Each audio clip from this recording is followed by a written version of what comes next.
Alrighty folks, just something I want to toss out real quick. This is something that's come up as part of some discussions I've been having online. Pretty much as long as there's going to be pop culture, you're going to have people who want to talk about pop culture even to the point of making essays, videos, all sorts of things discussing it. In some cases, the result is something along the lines of this book here, which is part of a series of books using pop culture in order to discuss philosophy and raise philosophical concepts. Some of the topics discussed in the book are things like, should Alfred be considered the better moral exemplar than Batman, or is there a point where certain criminals are simply too dangerous to be allowed in society? In which case, Batman is doing society a wrong by not taking care of them himself. All too often, however, you end up with papers and essays that are more along the lines of why I think the Smurfs are communist, why I think a certain G.I. Joe character is a neo-Nazi recruiting tool, or why I think the Scooby-Doo characters are doing drugs. Best case scenario is that things like this represent whoever it is who's doing it, pretty much tilting at windmills. Worst case scenario is that the essays can say a lot more about the people writing them than about the works themselves.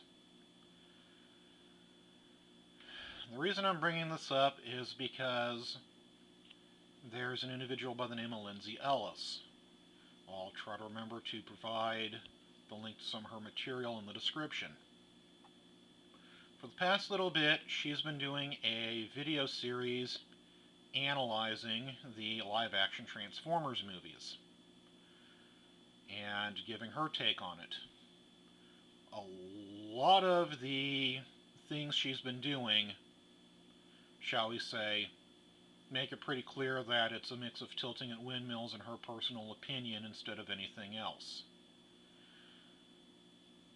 This came to a head with what is, at the time of this filming, the most recent video, which is her looking at the way male characters are handled. In my opinion, a lot of that is pretty much, she's made up her mind, don't confuse her with the facts. This becomes apparent when, in the opening bit, she pretty much says, as far as she's concerned, any certain arguments which disagree with her or contradict her are pretty much straw men. She's in such a hurry to push her narrative that there was a key part of the one element she never actually researched.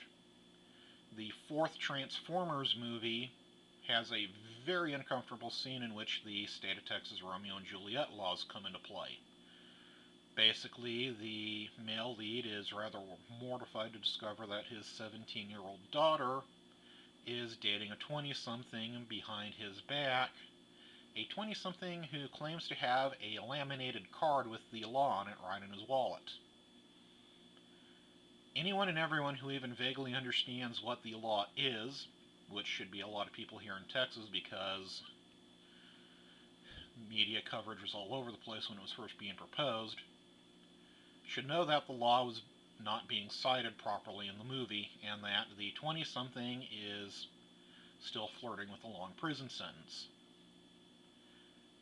Ellis missed that.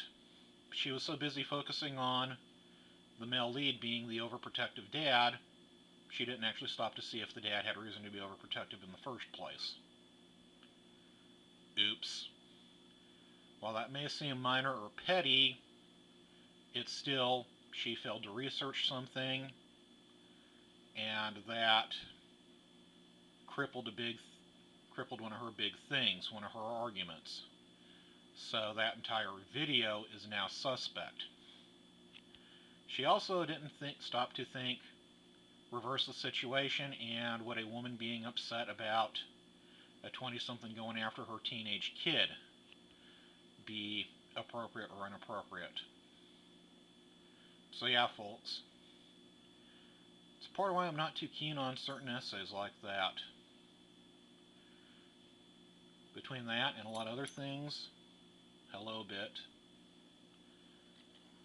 Folks just sometimes get so busy trying to prove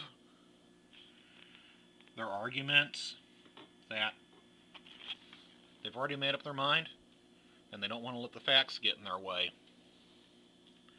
Folks, don't be like that. When things come up, take a minute, do your homework, read what's going on, see if there's another perspective you haven't considered or if there's facts you haven't gotten a hold of yet.